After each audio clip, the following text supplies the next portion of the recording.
What's up, everybody? My name's Big Cam and welcome back to another movie review, and today we are talking about 2024's The Brutalist. And this is one of those movies that came out at the end of 2024 and is just now streaming on Max in 2025, so I will tack it on to my new movies in 2025 that I've watched on my Letterboxd list, and links for my other social medias down in the description below. But today we're talking about 2024's The Brutalist from director Brady, Corbet, either way.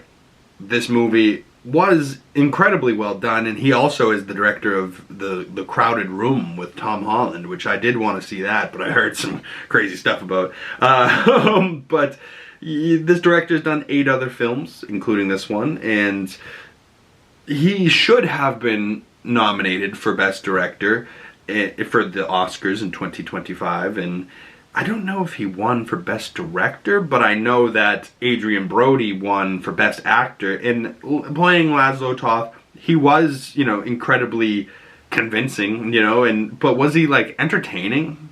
No. I don't know. I wasn't that entertained by this movie, especially the fact that it's 3 hours and 20 minutes long. The best part about it was that it had a fucking intermission. You know what I mean? Where you got almost 2 hours in and they were like, hey, go take a piss for a minute and then come back. Like, we understand you've been here for a long fucking time and you're gonna have to pee. And then you have to come back for another hour and 30-something minutes to finish the movie. And it's like, oh, God, Jesus Christ. But I wanted to watch this because of the Oscar buzz it had and people talking about it. And the most impressive part of this movie is the way that it was shot, and how beautiful some of the sequences are. And you're like, wow, that shot is just crazy. Like, super far away, but super clear. And, you could see, because it was also about architecture. So, what's the best way to look at the Empire State Building? A foot away from it, looking up, or way back at a distance, seeing the whole building? You know what I mean? So, the guy was building architecture, and he had some shots where he was way far away and looking up at the hill where the building was being built, you know what I mean? And there was some interesting parts to this. I'm fascinated by architecture and art in general, so him building the library for the guy and then building this building and the ideas he had and the tall ceiling, I was interested in some of it. But is it an entertaining movie? Absolutely not. There was no part in this movie that I was like, wow, this is so good, I can't wait to recommend this to somebody. No. How is this even winning at the Oscars?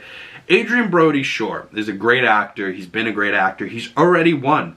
There is no reason Timothée Chalamet shouldn't have beaten this man for his portrayal as Bob Dylan. The man had to sing, had to fucking learn how to play guitar and the harmonica. They didn't fake it like friggin' Rami Malek did for the Freddie Mercury Bohemian Rhapsody. And people gave that great credits.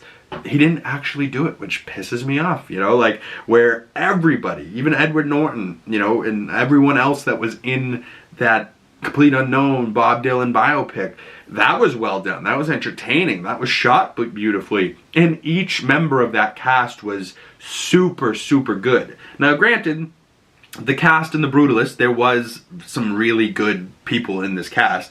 Felicity Jones, when she did show up as his wife, I absolutely loved her character, but she wasn't on screen enough, right? She's in a wheelchair and he's do you like the building? And she's like, I'm so proud of you. Make love to me later. And he's just kind of okay.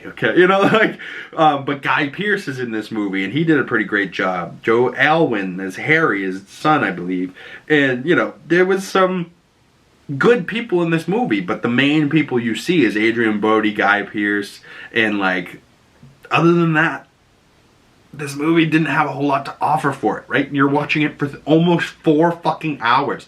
If I'm going to have to watch a 3.5-hour movie, over the last couple of years, there's been a few 3.5-hour plus movies. The Irishman, Killers of the Flower Moon, I believe both of those were done by Scorsese.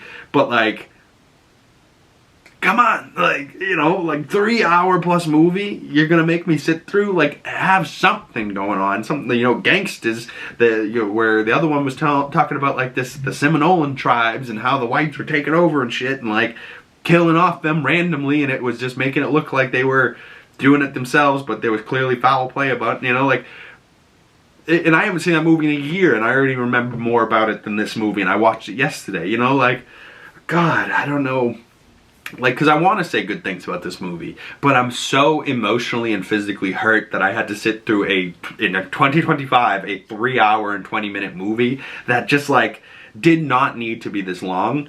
But, like, shout out to the director, because he unflinchingly was like, no, this is how long the movie is. If you don't like it, who cares? Fuck you. And, like, I respect it, but, like, is it good?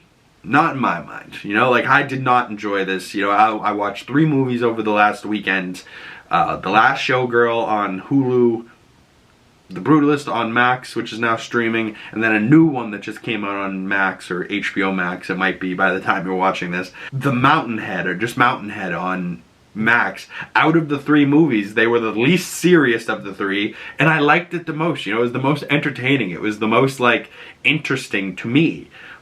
Where this just, like, the whole time I was like, why isn't it even called The Brutalist? Because this guy lived a brutal life, and, you know, I don't know. Like, maybe I missed it, the point. Maybe I don't know enough Jewish people in my life to understand the cultural enrichment of this and the nuances behind what this guy's talking about and what they were talking about in this movie. You know, I don't know this guy before this movie. I don't know him even after. Like, as a famous architect, I've never heard of him before. But, like, you know, clearly the people making this movie had, and I'm sure it is a beautiful movie, and I'm sure some people really like it out there. I mean, it's got an average score of 3.9 stars, and most people have been giving it about 4 stars on LETTERBOXD. For me, I gave it about 3 stars. About 3 out of 5 stars, 6 out of 10 is about my score for it, but comment below your score. What would you give this movie out of 5 or 10 stars, you know, like, comment below your thoughts, or send me a message on my other social medias. What movie reviews, you know, what movie do you want me to talk about next? What movie have you seen recently that you liked? Maybe you watched this recently and you were like, yeah, you're right, I didn't like this at all, this was way too long. Or maybe you think I'm wrong entirely and you're like, no, I liked it, you missed this, this, this, and this, and, you know, like, there was a lot going on in this movie, and it was just so brutally long, is why I think it's called The Brutalist. Which I think is just mean of me to say. You know, I'm sure there's people that worked on this movie that are going to be like, wow, this guy's a fucking asshole. He didn't even give our movie a fair shot, you know? Like, I tried, man. I really did. I really tried to give this a fair shot and enjoy it. You know, like, if you watch my movie reviews on this channel, I try to enjoy everything on this channel. Sometimes it doesn't work. Most of the time I skew positive because I like to enjoy things. I like to talk about the things I did like. You know, I did say a few things that I liked, and this Felicity Jones character being horny as hell was funny as hell. You know, and every time she was on screen with him, I was like, yeah, this is cool, but then it gets sadder and sadder, you know, like, every time there was like a moment in this where I was like, oh, that's kind of cool, this is kind of cool, it just gets sadder and sadder and sadder. And then, like, you know, I will say though, it does like show this complete arc of this character where Bob Dylan, Timothée Chalamet, only had to cover like 3 years of this guy's life.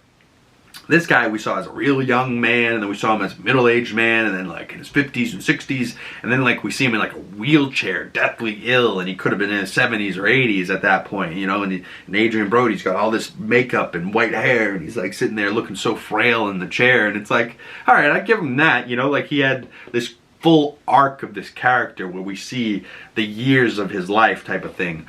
But was it better showing the arc of this character's life than, say, Maestro with Bradley Cooper a couple years ago, where his character of the Maestro we saw as a very, very young man, and then we saw him as Bradley Cooper's current age, and then we saw him as like an 80-something-year-old man, like, and we saw that whole arc as well, you know? So, like, much in the sense of this, is, you know, seeing the full arc of a character what makes something good? I don't know, man. I don't know. It made me think. It made me contemplate life while watching. But, like, I thought it was good, but not great. 3 out of 5 stars is my score. Comment below what you thought about The Brutalist. You can now watch it on Max.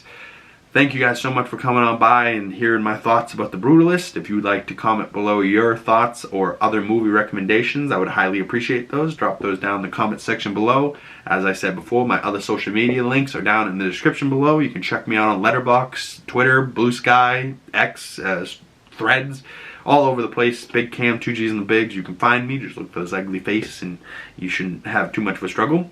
But, you know, shout out Adrien, Brody for the Brutalist. And thank you guys for coming on by. And I will see you beautiful people in the next video. Peace.